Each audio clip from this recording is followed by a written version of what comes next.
doing radio in the mornings and the afternoons. He wanted a piece of the action. My man Peter Rosenberg is going to be in the house. I mean, damn. Fridays are always special on First Take, but it's an exception. Nice, I'm going to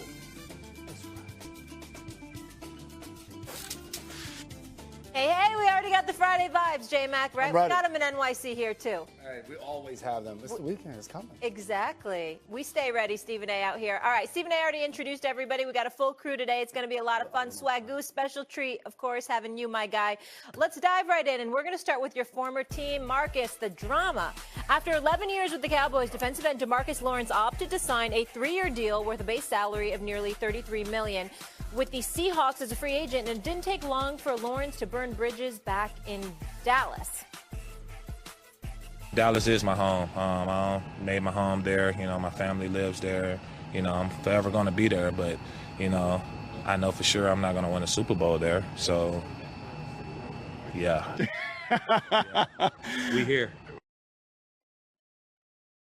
Wow, I know for sure I'm not going to win a Super Bowl there. Shots fired. Okay, Micah Parsons weighed in after that saying, this is what rejection and envy look like. This is some clown expletive. And Lawrence didn't let it slide, responding, calling me a clown won't change the fact that I told the truth. Maybe if you spent less time tweeting and more time winning, I wouldn't have left. Okay, I need to see Marcus Spears' face right now. Can we make that happen? Swaggo. Airing out the dirty laundry. I got to hear Swaggo. Family business. Swaggo. What is the culture? I mean, yeah, exactly. Take your time, Swaggo. Yeah. Take your time. Break it down. I want to hear every syllable. Take your time. First of all, my cheeks hurting because it's so good to see y'all. I'm so glad to be on with my people. It's been too long. Listen, here's the thing, man. All right, now there's a lot to this, but the one thing that DeMarcus Lawrence said I thought was a little out of pocket because you just left, okay? But the question we ask in 2025 is, but did he lie? And that's the real issue here. Did he lie? Now, him and Micah, that relationship, because I'm around Dallas, I've known for a little while that wasn't the greatest, and people within that structure have an issue with some of the things that Micah says and does publicly, but that's a whole different conversation. DeMarcus Lawrence saying this while he's standing in Seattle is a little bit weak in my opinion. But the other caveat is we can all three sit here and say that the team throughout his career truly never positioned themselves to win a championship. So some of that issue is the reality for DeMarcus Lawrence and where he was while he was with the Dallas Cowboys. And listen, I know Jason is new to this, but me and Stephen, they've been talking about this for like 5 years. We've known what DeMarcus Lawrence said during the interview in Seattle. We've all said it. We've talked about it. The only issue I have is you didn't get a foot out the door before you decided to flame and destroy the Dallas Cowboys. At least wait till we get to training camp and you see what you are with the Seattle Seahawks, because that might not go well either.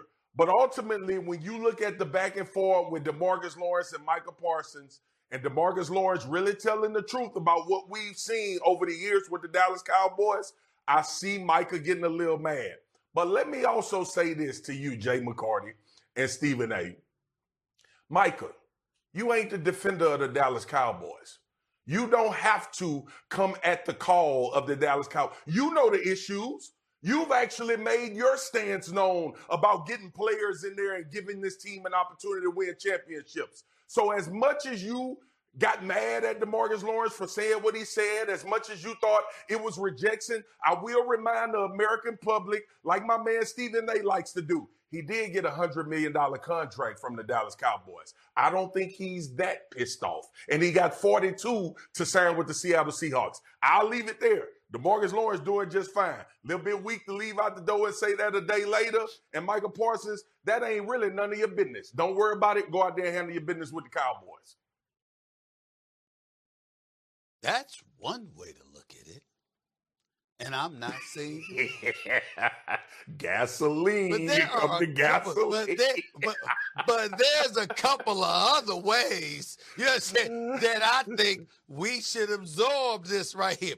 Let's take a moment to pause and really, really dissect what this man, DeMarcus Lawrence, said.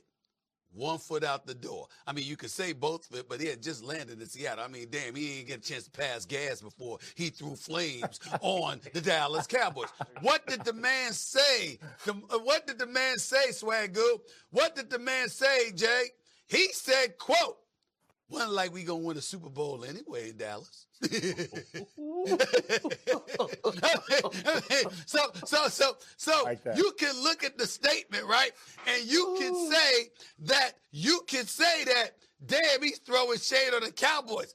I take it a little bit differently.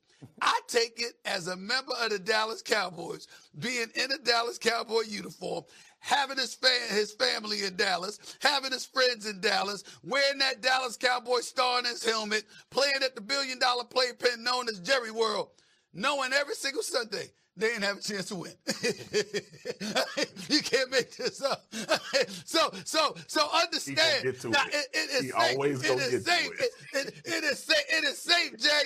It is safe to assume that he ain't the only one that feel that way.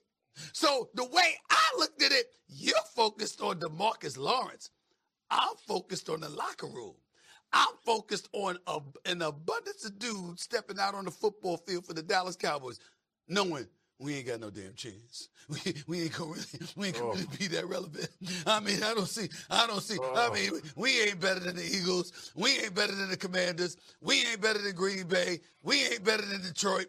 We ain't better than Tampa. We ain't better than the Rams. We ain't better than Purdy in San Francisco. And by the way, the brother is in Seattle, who is considered to be retooling, you know, a.k.a. rebuilding, okay? And he's saying this. It ain't like he left and said what he said after he joined the Ravens. It ain't like he said what he said after he joined the Kansas City Chiefs or the Bills or the Eagles. No.